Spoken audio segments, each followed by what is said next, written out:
करने से मनुष्य के सब दुख दूर हो जाते हैं। सत्य व्रत का विधान ठीक तरह बताकर वृद्ध ब्राह्मण बनकर आए भगवान सत्यनारायण अंतर ध्यान हो गए। निर्धन ब्राह्मण ने कहा कि वह बूढ़े ब्राह्मण द्वारा बताया व्रत करेगा। इसी विचार के कारण उसे रात्रि में नींद नहीं आई। दूसरे दिन वह यह संकल्प लेकर कि मैं श्री सत्यनारायण का व्रत करूंगा, भिक्षा मांगने निकला। उसी दिन भिक्षा में निर्धन ब्राह्मण को बड़ी मात्रा में दान प्राप्त हुआ। इसी धन से ब्राह्मण ने अपने बंधु बांधवों सहित श्री सत्यनारायण भगवान का व्रत किया। व्रत के प्रभाव से दुख से मुक्ति पाकर संपत्तिवान हो गया। तब वह उस ब्राह्मण हर माह सत्यनारायण व्रत करता रहा, सब पापों से मुक्त हो मोक्ष को प्राप्त हुआ। हे विप्रो, पृथ्वी पर जो कोई भी इस व्रत को करेगा उसके सभी दुख नष्ट होंगे। श्रीमन नारायण ने यह श्री नारद जी से कहा। श्री सूत जी बोले, यह सब तो मैंने कहा, अब मैं क्या बोलूं।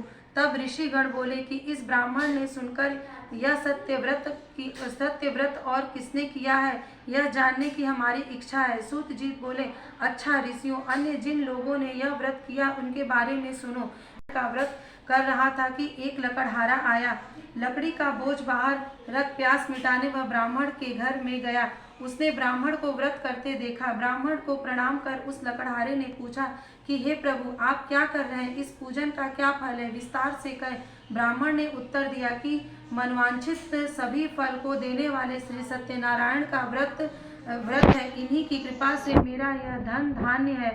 यह जान लकड़हारा बहुत प्रसन्न हुआ और प्रसाद ले जल पी लकड़ी बेचने शहर में चला गया। लकड़ी का बोझ सिर पर लेकर उसने विचार किया कि इन लकड़ियों के बेचने पर आज जो धन मिलेगा उससे वह सत्यनारायण का पूजन करेगा। वह सत्यनारायण का उत्तम व्रत करके यह मन में विचार कर लकड़हारे ने लकड़ी का बोझ सिर पर धारण किया और निकल पड़ा।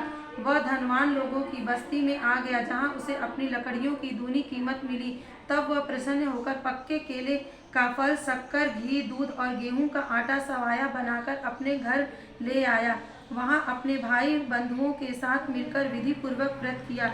व्रत के प्रभाव से पुत्रवान धनवान बना और इस लोक में दुख भोगकर अंत में सही जय। फूल दो, सब फूल डाल दे, हम डाल दीजिए।